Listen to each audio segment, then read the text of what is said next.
Welcome children. Let's start our class with a magic show of cards. Maths teacher के हाथ में cards कैसा लग रहा है? वो भी मैजिक करेंगी. Let's see, आप एंजॉय करोगे जरूर मैडम के साथ. मेरे हाथ में जो कार्ड्स है इसमें से मैं आपके लिए एक कार्ड चूज करूंगी पूरे पैक ऑफ 52 कार्ड्स में से. तो ये वाला let's choose this one for you. ठीक है, मैंने नहीं देखा, आपका कार्ड है, आप देख सकते हैं. Just see which card you got. देख लिया? याद कर लीजिए, कहीं नोट कर लीजिए, क्योंकि ये कार्ड वापस इस पैक ऑफ 52 कार्ड्स में जाएगा और गुम हो जाएगा. उस गुमे हुए कार्ड को मैं ढूंढकर दोबारा निकाल के दिखाऊंगी कि यही आपका कार्ड था. देखें कैसे करेंगी मैम.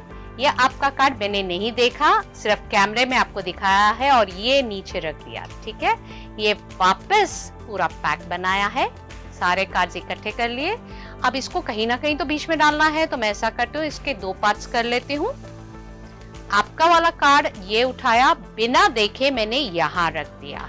ठीक है, again now I am picking up rest of the cards and making the stack again.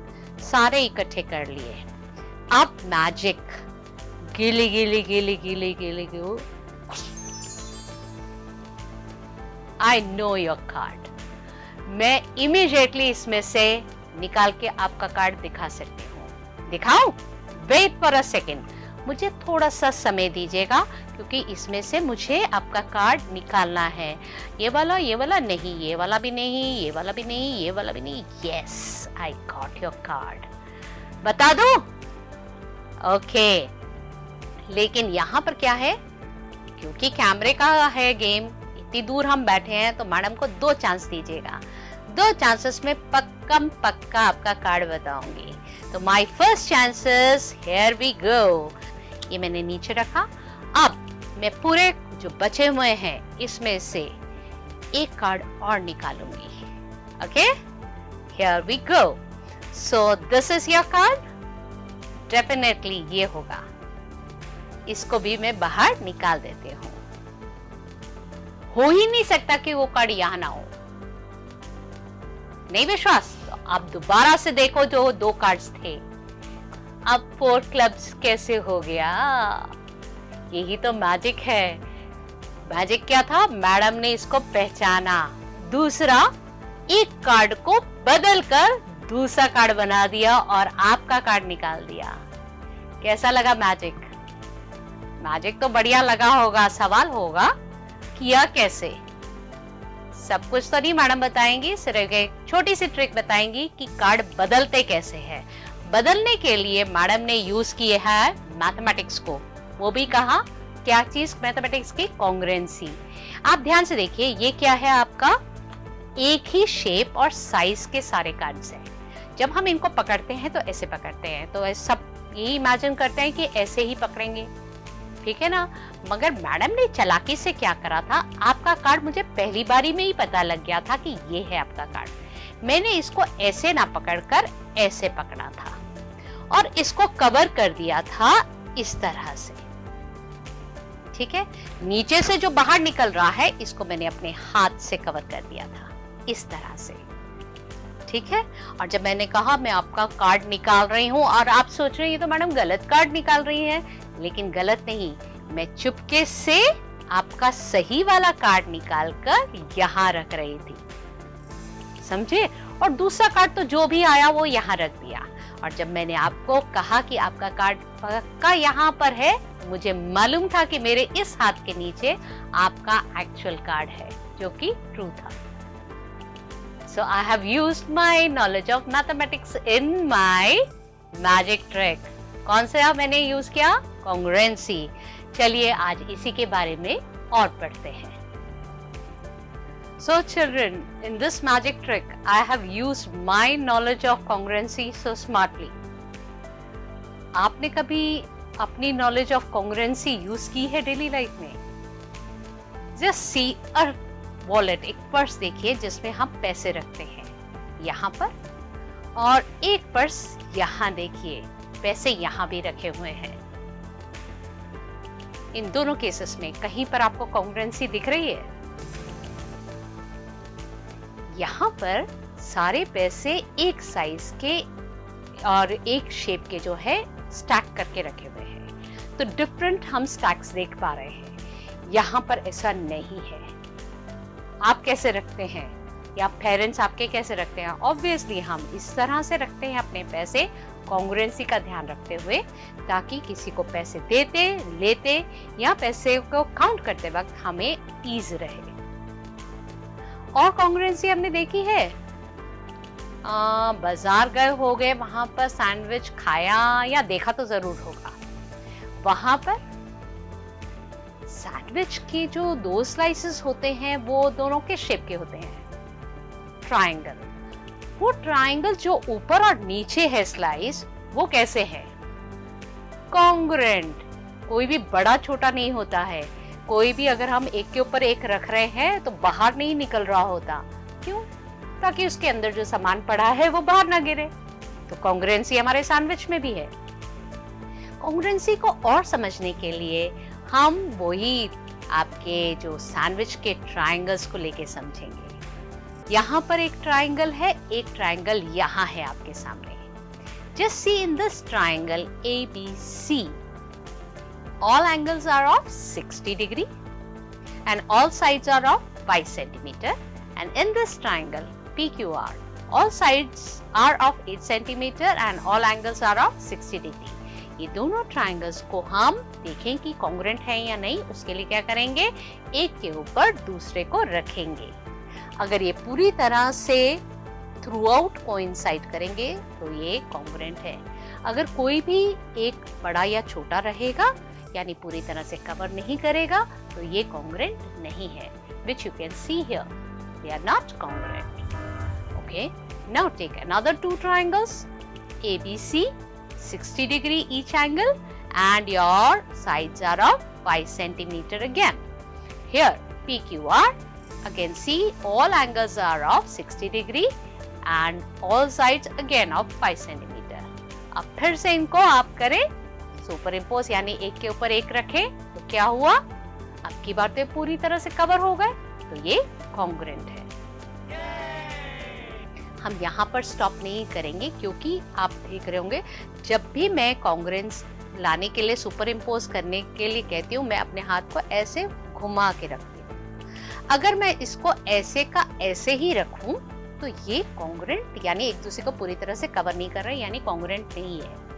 तो ट्रायंगल्स में भी ऐसा होता है। लेट्स चेक, क्या घुमाने पर वो एक दूसरे को कवर कर पा रहे हैं या नहीं कर पा रहे, ये चेक करने के लिए हम एक ट्रायंगल ABC को बार बार घुमाएंगे। A की जगह B जाएगा, B की जगह C जाएगा और C की जगह A आएगा। So let's rotate this triangle and see. अब फिर से इनको सुपर इम्पोज करा तो ये तो फिर से कॉन्ग्रुएंट हो गए। Let's not stop here, again rotate the position, see the vertex now and again super impose. ये तो फिर से कॉन्ग्रुएंट हो गए। तीनों केसेस में हमारा कैसे आया? ये दोनों ट्रायंगल्स कॉन्ग्रुएंट आए। ये ऐसा क्यों हुआ? क्योंकि आप ध्यान से देखिए, I have purposely made in both the triangles all angles equal and all sides equal. Size और shape exactly same हो गया, तो कैसे भी रखो इनको ये कॉन्ग्रुएंट आ गए। लेकिन हर ट्रायंगल तो ऐसा नहीं होता है, और तरीके के तो ट्रायंगल होते हैं। Now take 2 more different triangles here in front of you. नाम हम वही रख रहे हैं, ABC and PQR। अब इस ट्रायंगल को देखिए और सुपर इम्पोज करने की कोशिश कीजिए। अब की बार तो ये कॉन्ग्रुएंट नहीं हुए, but we will not stop or will not get disheartened. हमने क्या सीखा है? रोटेट देम, वर्टेक्स रोटेट किए। अब जो पोजीशन आई, अब सुपर इम्पोज करो। अब हुआ?